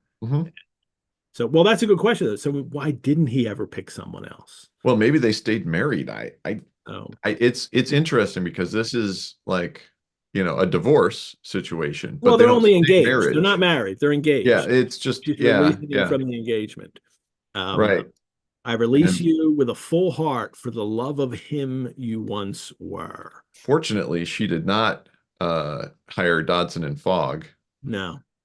but Well, he would have denied it. He would have said, I didn't release her. No, I'll marry her. I'll marry her now. If he was going to lose money, he would have married her. there you Uh, go. so he doesn't want to see this at all. Scrooge now. Spirit, show me no more. Conduct me home. Why do you delight to torture me? You were showing me all this fun stuff when I was young, and I love it. And now it's like, whoa, now it's getting, really sad. These are the things that I did wrong in life. I don't want to be reminded of this stuff. But now Spirit's going to show him one more thing, and that is this room full of Before which we leave Belle, and you say Belle, I might have missed that. Where do we learn that her name is Belle? Is it in the next? because now it's in this next scene. The Yeah, husband okay, calls. that's what I thought. I wasn't sure it was the same woman. I think it is. It was hard for me to tell exactly what was there, if it was her or not. But then, Yes, it is. Yes. okay, she's in morning dress, right? In the um previous scene. When she's And sitting with Scrooge when they're young, yeah, is she not? I did not catch that. Maybe I'm making Um, stuff up. or maybe you've seen it in an adaptation, Yeah, maybe that was it. but she's not in morning dress here. Okay. I see. Yeah, maybe I'm just making stuff up. Apologies. No, no, there it is. He was not alone, but sat by the side of a fair girl in a morning dress, There in you whose go. eyes there Okay. were tears, which sparkled in the light that shone out of the ghost of Christmas past. Yeah, to me, they may have like had a tragedy in their family. She may have lost someone dear to her. Um, so something precipitated this event where she's reevaluating her life. Thank And you. that's why I was kind of like, are they married? Did they lose a child? It was hard for me to Yeah, completely understand. yeah, thanks for pointing that out because I had noticed that, and I wonder if that is a little detail that it's interesting he doesn't follow up on. Now, is Mhm. it I mean it just could have been a parent, and so now they're at a now they're at Very, a point where they need to marry or not, yeah, you right, know? So right. maybe one of her parents has died and now it's come to it, and she's like, you know what, you're not gonna marry me now. Hmm. Because I don't think we should get married. The When Dickens later did these as readings, the prompt book that he has for this, which is available at the New York Public Library, and I put a link to it in the last show, and there's a link to it on our Facebook group for this, because they have the prompt book, and it's just the story with him editing out what he's going to read, and occasionally he puts little lines in it. And I what he love that. and what he adds to this scene is when she says, I release you. Dickens, when he told the story, he went, I release you from our engagement. So he Ah, actually okay. clarified it in that. So maybe he also thought that it was a little like what's going on here, that Yeah, maybe, ambiguous. yeah, maybe it was a little ambiguous. Um, Yeah, well, the next scene then is that the spirit shows him is this woman who he didn't marry, Belle, and now her husband and yeah, all of their children who were just like yeah. climbing all over each Exactly. other and In their playing. hair. The noise in the room was perfectly tumultuous, for there were more children there than Scrooge in his agitated state of mind could count. The mother and the daughter, the older daughter, are laughing and they're pulling on her and doing all this stuff. And the shouts of wonder and delight when the father comes in with the porter and all the packages and they climb all over him, the joy and gratitude and ecstasy. This is what Dickens loves, this kind of thing about Christmas. And I gotta also say that this childlike ghost is torturing him, right? The relentless ghost pinioned him in both his arms and forced him to observe. This is like Clockwork Orange stuff, that he's like, no, you're gonna watch this. Um, so this is a bit of a horror yeah. before there's this pleasant scene. That's a great, the relentless ghost pinion Mhm. him. I love that line. I'd thank you for pointing that out. And this is something that Dickens himself loved. We have accounts from his own children that they said like, oh, the presents, and he loved playing with them, and he would take them out shopping, and it would take like an hour in the store choosing what they wanted as a toy, and he'd be all interested in it. And Dickens loved the Christmas games and celebrating with his small children at the time. Um, as they got older, that's when he became not a good parent. But when they were little, he was completely obsessed with being a child with his children and playing with them and creating games. And or when they were dancing, he was always, if he's not dancing, he's encouraging other people to get up and dance, No. and clapping along. It was said that he was not a great dancer, but an enthusiastic one. That's a great description for most of us, right?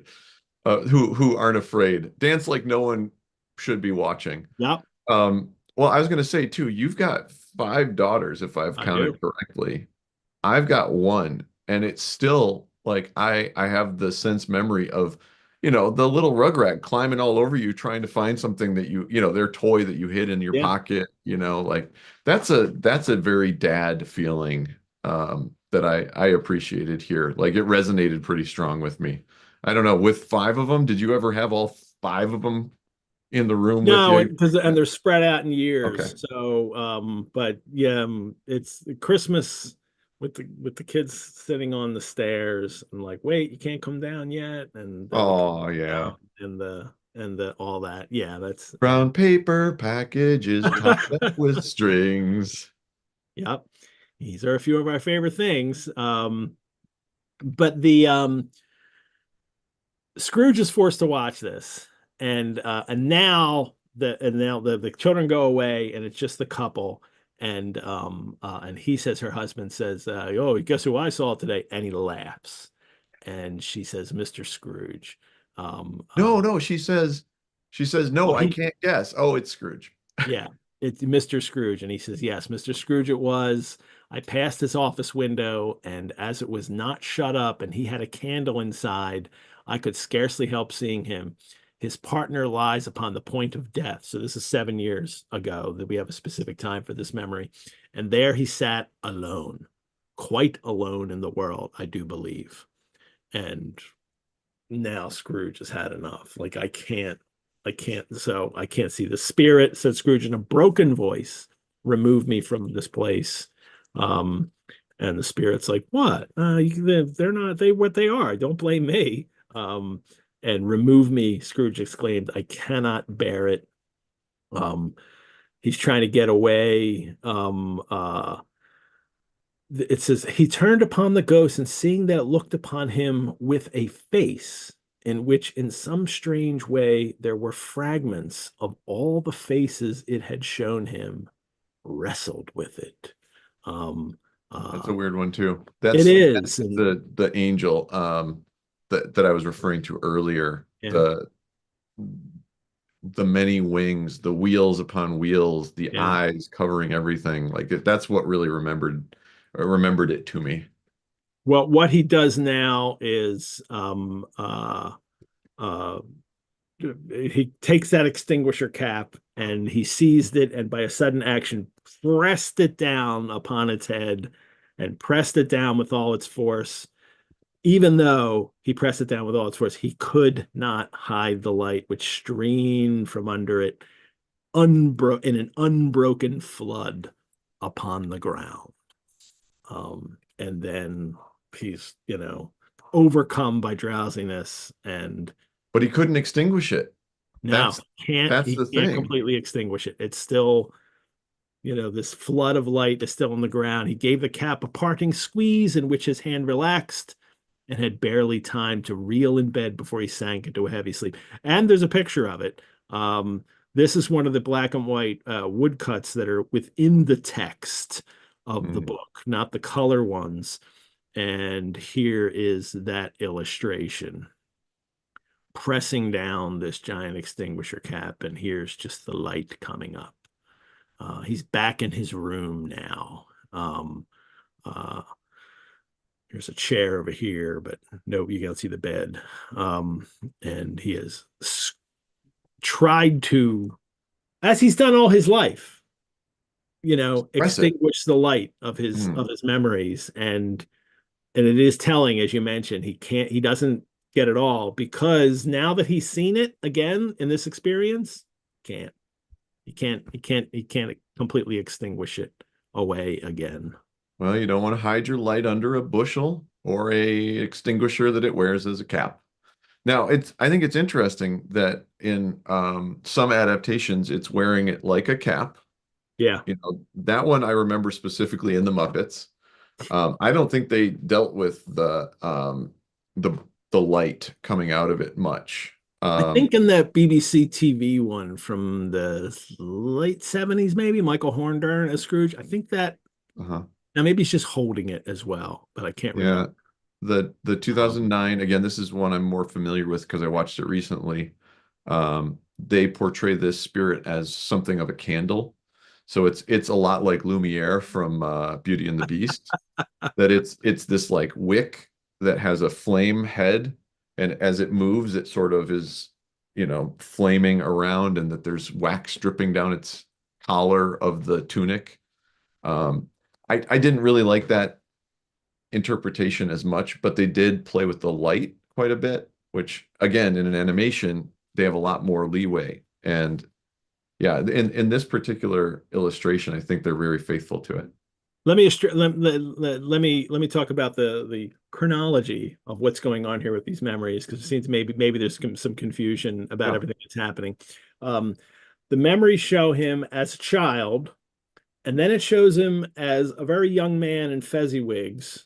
It shows him It, two times as a child, and then yeah, as a two young man different in times because Fezziwigs. he's older. He, But he, yes, yeah.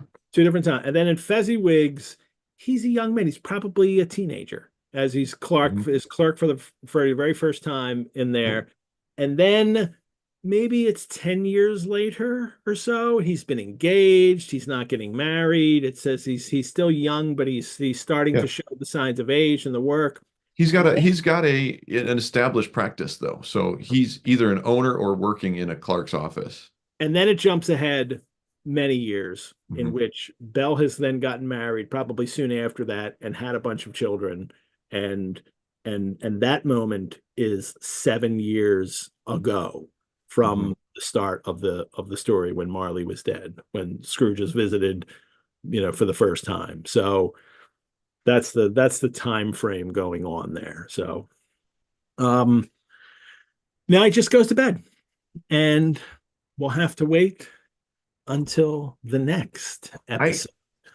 I feel like that's a bit of a cop out personally. Like that we just end and we don't know what happened to the spirit. We don't know. Yeah, I Well, want to I get it. I get it. I they just all want more. disappear. They all disappear mysterious. They're all just gone And you suddenly. know what else though?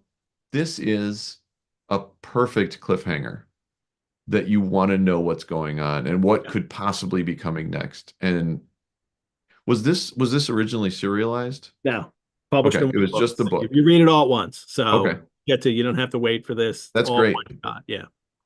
Yeah, I mean, Well, this is why it's a hit too, right? Is because the author is just so masterful at making it page turning. yeah. Yeah. That's perfect story, and you can read it in one sitting, and Mhm. as people did, and then read it again and again and again, as people did, and people still do now. In the comments, I don't recall who it was who mentioned the Fezziwig's Ball in Delaware. That sound Rosanna, the historic Newcastle, Delaware. That sounds amazing.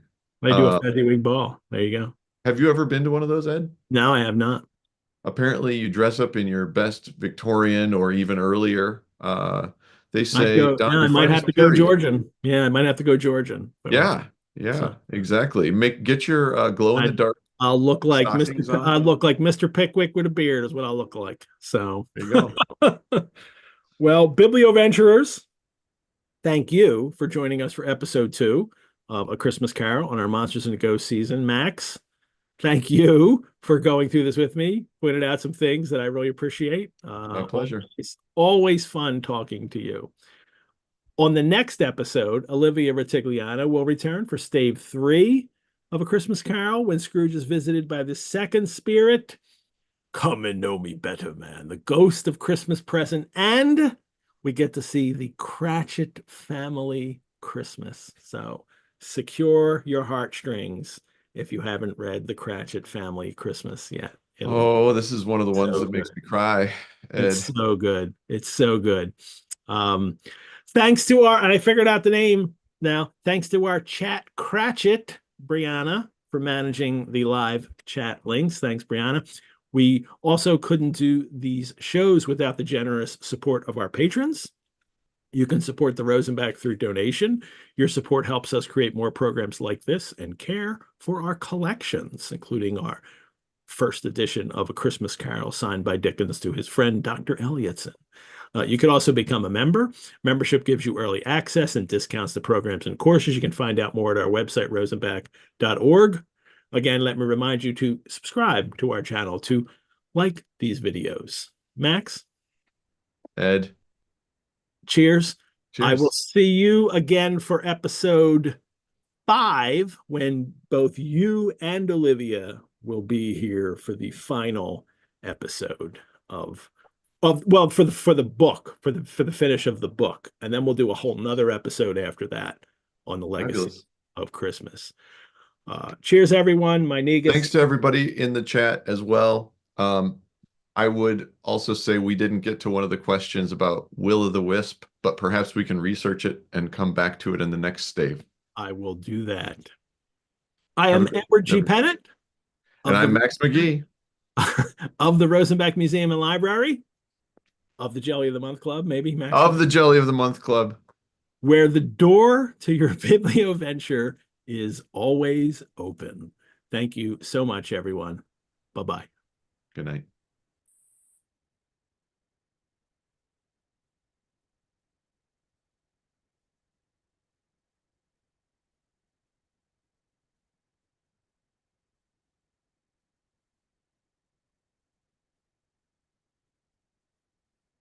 And I'm frozen.